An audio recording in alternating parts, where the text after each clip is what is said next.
Who's that whispering in the trees? It's two sailors and they're on lee. Pipes and chains and swinging hands. Who's your daddy? Yes, I am. Fat cat came to play. Now you can't run fast enough. Hey guys, what's up? Who's your daddy here? Alright, in this video, I'd like to talk a little bit about good old Jason Campbell. Now this guy, man, I've loved and hated him, and sometimes both in the same game. There was a lot of talk in the offseason about whether or not he's going to stay or they were going to bring in another quarterback to compete with him, which hurt a bunch of feelings. I personally kind of hope they would bring somebody in, not exactly to replace Campbell, but to give him some competition and make him step his game up a little bit. I think the guy's really super talented quarterback. I think he has a problem, though, playing at the same level from week to week. So what I'm going to do here is make a video and talk about Jason Campbell's career so far. All right, let's do this. All right, 2006, an abysmal season. Right after a kick-ass playoff run, Campbell got his shot in week 11 to lead the team. All of us were tired of Brunel and wanted to give our previous year's first-round pick a shot. So he won 2 of the final 7 games. He finished 1,297 yards, 10 touchdowns, 6 interceptions, helping us finish to, an amazing 5-11. No, it wasn't all Campbell's fault. It took the whole team to fail that miserably. In the beginning of the season, we had some key injuries, and the team never seemed to get it together after that. All right, 2007, Campbell was the official starter of the team. He won 5 of the first 12 games before he was hurt in week 14 against the Bears. Todd Collins took over, won that game. And of course, this was 2 weeks after we lost the great Sean Taylor, and the whole team seemed to kind of be falling apart. But as soon as Campbell was put on the bench, Todd Collins led the team to win 3 more games and grab the wild card berth. That was actually a pretty cool year, since the NFC East had 3 of the wild card slots, once more showing its dominance over the rest of the doggone NFC. All right, in 2008, Campbell was once again the undisputed starter. This was the first season, last season was the first season that he actually played all 16 games. All right, we lost the first game against the Giants, but then after that, Campbell was like on fire. Well, until we lost to St. Louis, which really didn't make a whole lot of sense. And then after that, we squeaked by against 2 more sorry-ass teams, the Browns and the Lions. We finished the first half 6-2.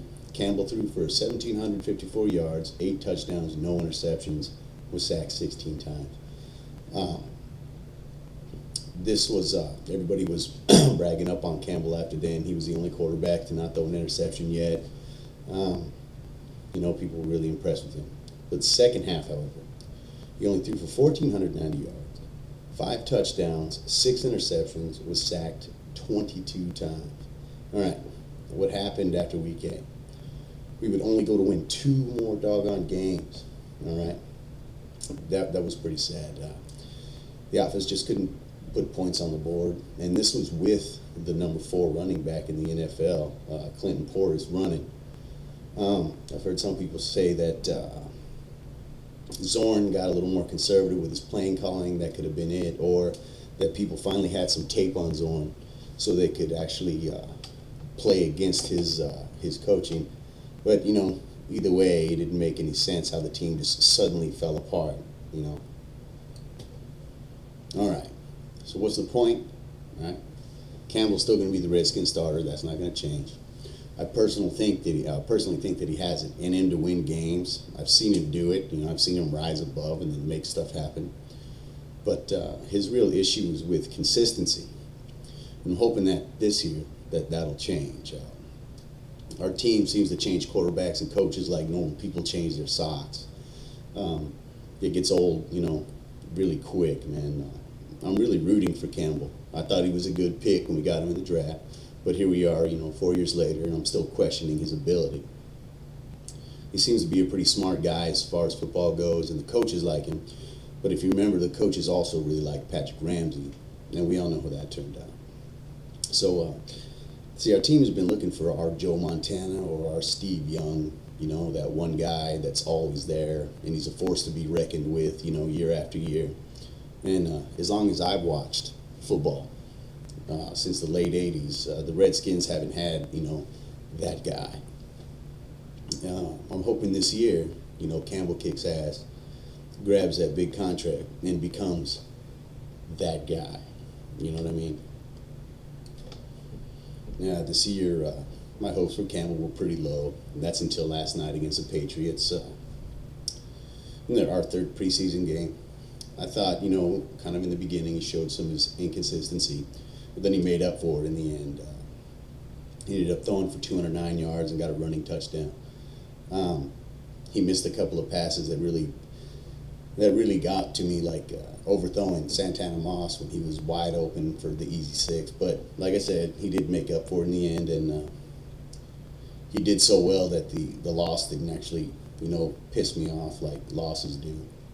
I think that if the starting offense would have stayed in, it would have looked a lot different than it did. But, you know, this is preseason, so we got to give our job hunters their chance to shine out there.